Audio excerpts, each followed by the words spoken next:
I'm Amy Wagner with your Allworth advice. Do you know what a bag holder is, or what someone called a whale actually invests in?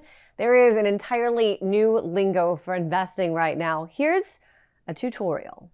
It used to be that investing terms started with the people on the investing floors and then made their way into our vernacular.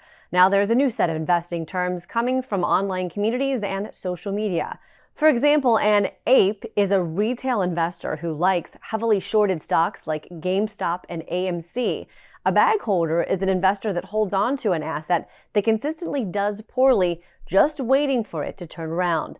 A lot of new terms have come from cryptocurrency investing. The term mooning is attached to a cryptocurrency that is rising in price, and hodl was a typo. It was supposed to say hold, but was misspelled on a poster, and now hodl refers to someone who is holding on for dear life or holding their crypto for a long period of time. And be on the lookout for the pump and dump. This is when a group of traders band together to hype a specific asset like a crypto coin and then hope to see the price go up so they can sell at a profit. Here's the Allworth advice, another term for you, whale. This is someone who has a huge amount of cryptocurrency. The term coming from casinos, where they used to refer to someone as a whale who's a big gambler. For Allworth, I'm Amy Wagner.